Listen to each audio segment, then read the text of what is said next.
سلام، من اومدم با آموزش درست کردن یه حلوای خوشمزه به اسم حلوای عربی که همینطور می‌بینید من تو ظرفای تک نفره سروش کردم و میتونه برای فروش ایده جالبی باشه. بریم برای درست کردنش. آب، شکر، گلاب، هل، زعفران رو توی قابلمه میریزیم، زیر حرارت روشن میکنیم، نباید بجوشه. همین که شکر حل شد کافیه، از الک ردش میکنیم و بعد میریم برای درست کردن حلوا. دو پیمان آردی که داشتیم رو حرارت ملایم تفت میدیم تا تغییر رنگ بده. نشاسته ذرت رو اضافه میکنیم، 10 دقیقه تفت میدیم، زیر حرارت رو خاموش میکنیم.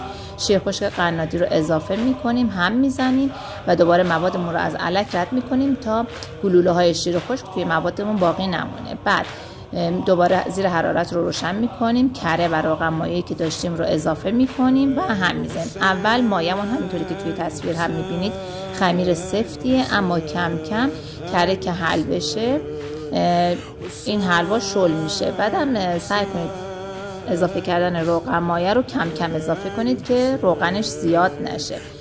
فقط صبر و حوصله زیادی داشته باشید. زیر حرارت حتما کم باشه تا نسوزه و انقدر هم میزنیم تا حلوامون تغییر رنگ بده.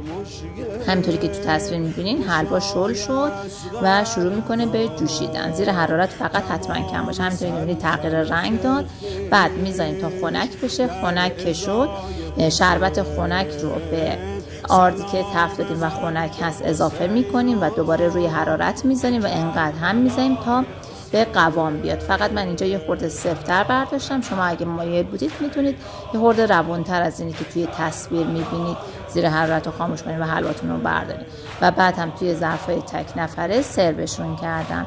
این ایده میتونه ایده جالبی برای فروش باشه. میتونید توی مراسماتی که دارید استفاده کنید و امیدوارم که درست کنید و از خوردنش لذت ببرید.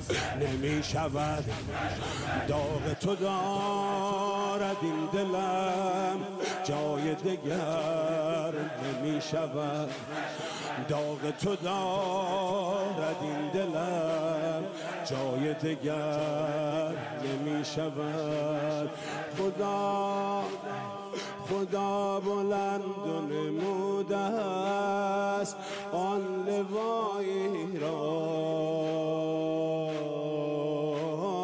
خدا بلند